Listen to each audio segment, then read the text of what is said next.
Hello friends, welcome to my YouTube channel online learning website. दोस्तों, hydraulic and fluid mechanics के concept में हम लोग बात करेंगे Pascal's law, atmospheric pressure, gauge pressure और एब्सोल्यूट प्रेशर के बारे में। पास्कल्स लॉ के बारे में बात करते हैं तो पास्कल लॉ यह कहता है कि जो intensity of pressure at any point in a fluid at rest is same in all direction.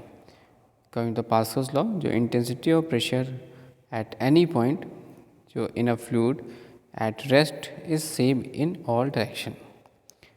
Pascal law ये कहता है कि जो इंटेंसिटी है प्रेशर वो किसी भी पॉइंट पर फ्रॉम एट एनी पॉइंट जो फ्लूइड होता है वो रेस्ट कंडीशन में है, fluid at rest in same in all direction. बात करते हैं आगे एटमॉस्फेरिक प्रेशर, गेज प्रेशर और एब्सोल्यूट प्रेशर के बारे में।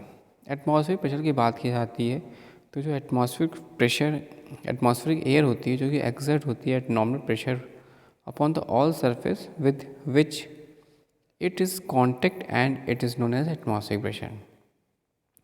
एटमॉस्फेरिक प्रेशर यहाँ पर एक्सर्ट करती है normal pressure upon the all surface with which it is contact and it is known as a atmospheric pressure. देखिए बैरोमेट्रिक प्रेशर क्या होता है कि इसको हम लोग also it is also known as a barometric pressure भी कहते हैं। एटमॉस्फेरिक प्रेशर जो सी लेवल पे होता है, जो कि absolute from above absolute zero से, वो कहलाता है स्टैंडर्ड एटमॉस्फेरिक प्रेशर, जिसको हम बोलते हैं STP। तो स्टैंडर्ड एटमॉस्फेरिक प्रेशर की वैल्यू कितनी होगी? उसकी वैल्यू होती है, STP की वैल्यू होती है 101.3 किलो न्यूटन पर मीटर स्क्वायर या KPa, यानी 1 किलो न्यूटन पर मीटर स्क्वायर जो होगा वो 1 KPa के बराबर होगा। इसको हम लोग अगर इस तरह ले सकते हैं 10.3 मीटर ऑफ वाटर, या इसको ले सकते हैं 760 mm ऑफ Hg। ये क्या है? Standard atmospheric pressure.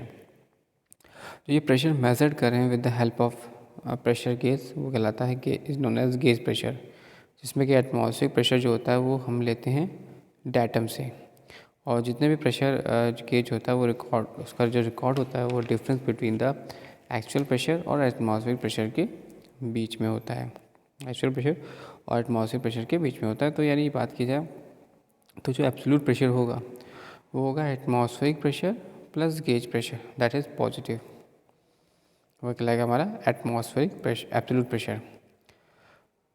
रिलेशनशिप, जो रिलेशन है यहाँ पर जो यूज़ करते हैं for pressure above atmospheric pressure के लिए, वो पॉजिटिव गेज प्रेशर होता है, और from below for pressure below atmospheric pressure the gauge pressure will be negative. तो यहाँ पर आप डायग्राम दे सकते हैं, this one is the diagram.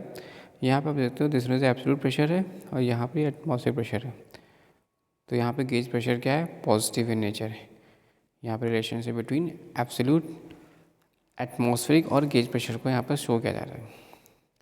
जब बात करते हैं second, that is relationship between the absolute pressure और absolute pressure and this one is the atmospheric pressure, absolute and atmospheric. तो यहाँ पे गेज प्रेशर क्या हो रहा है?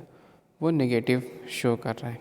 तो this one is the negative, that means अगर आपका एब्सोल्यूट प्रेशर जो है वो atmospheric pressure minus negative gauge pressure या वैक्यूम प्रेशर के, तो हमें ध्यान रखना है कि एब्सोल्यूट प्रेशर की वैल्यू यहाँ पे देखते हैं। एब्सोल्यूट प्रेशर जो होगा यहाँ पर atmospheric pressure plus gauge pressure के बराबर है, जबकि यहाँ पर एब्सोल्यूट प्रेशर की वैल्यू अगर हम निकालते हैं तो यहाँ पर atmospheric pressure minus negative gauge pressure जो होता है, या इसको हम लोग वैक्यूम प्रेशर भी बोलते हैं, तब हमें मिलता है एब्सोल्यूट प्रेशर।